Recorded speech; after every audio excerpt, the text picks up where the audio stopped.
Thank you, Speaker. My question is to the Minister of Community and Social Services.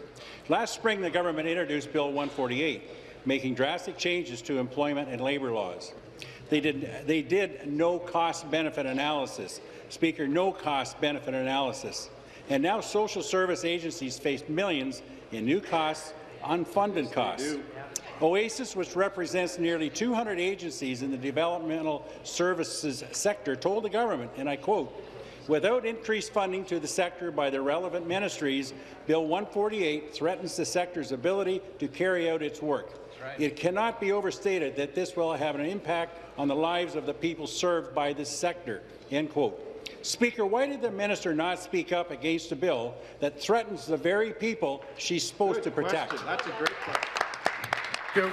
Minister of Community and Social Services. Well, thank you, Mr. Speaker. And I and we on this side of the House, of course, are extremely proud of Bill 148 and the types of protections that are provided in that bill for some of the workers in our province who are working for minimal wage at the moment, at minimum wage, and also in precarious employment. So, of course, the provisions of this bill are extremely important to all vulnerable Ontarians, and in particular as it relates to the agencies that my ministry has transfer payment agreements with. Of course, we're working with them and looking at the impact that that bill will have on services.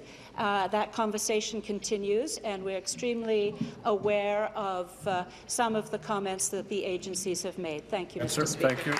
Supplementary. Thank you, Speaker. Speaker, the minister is not listening to OASIS and its members. It sounds like she's just speaking up for the Premier.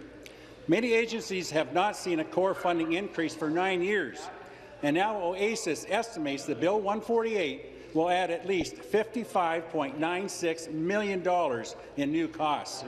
One example, Community Living Toronto expects a reduction of 80,000 service hours a year through the loss of 40-plus full-time positions. OASIS and others have made practical suggestions, but so far their efforts have been met with silence.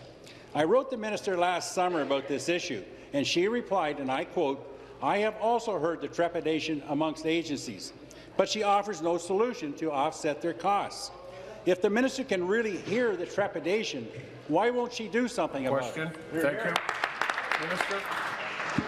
Well, again, Mr. Speaker, we are very proud of the provisions of Bill 148, and we certainly stand behind our leader, and we're totally united on this side of the House in terms of those important provisions.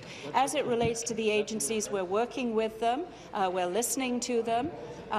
We are obviously looking at potential impact on some of the situations that do occur with these agencies caring for those with developmental disabilities and vulnerable people. Obviously, there are requirements for shift work for some urgent situations that need to be addressed, and we will continue to work with the agencies.